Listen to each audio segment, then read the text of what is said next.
আলু বেগুন দিয়ে তরকারি করার জন্য এভাবে আলু বেগুনটা কেটে নিতে হবে। আলু বেগুন দিয়ে রেসিপি শাকের তরকারি বানানোর জন্য লাগবে শুকনো লঙ্কা, তেজপাতা, পাঁচফোড়ন,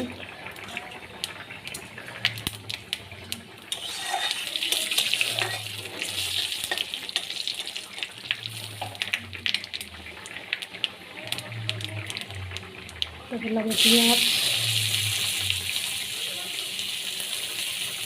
পেঁয়াজটা দিয়ে একটু নাড়তে হবে। এরপরে দিয়ে দিতে হবে কেটে রাখা আলু বেগুনটা। কেটে রাখা আলু বেগুনটা দিয়েছি, দিয়ে নাড়তে হবে। মাছের তেলটা দিয়ে দিতে হবে।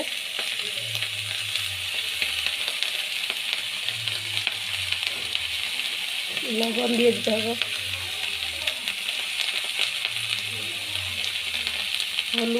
হলুদ গুঁড়ো দিতে হবে।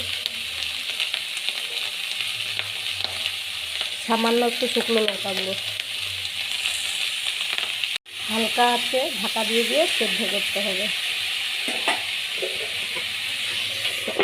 চাপা দিয়ে দিয়ে আলু বেগুনটা এভাবে সেদ্ধ হয়ে আসবে।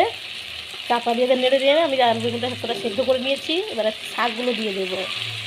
শাক দিয়ে আবার চাপা দিয়ে দিয়ে নাড়বো। চাপা দিয়ে দিয়ে এভাবে করে নেড়ে নিতে হবে।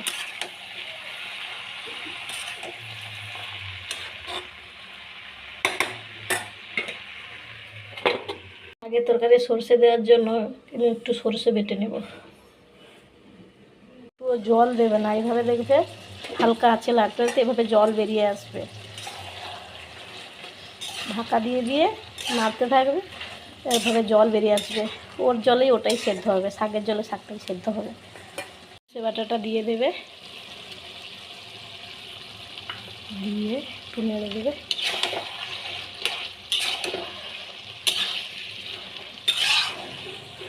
আমাদের আলু বেগুন দিয়ে যে শাকের রেসিপিটা বানিয়েছিলাম,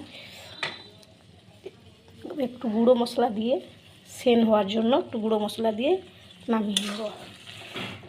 আলু বেগুন দিয়ে লোটে শাকের যে রেসিপিটা মাছের তেল দিয়ে কেমন হয়েছে কমেন্টে জানাবে। খুব অল্প খরচে অল্প মশলা রান্নাটা বানিয়েছি।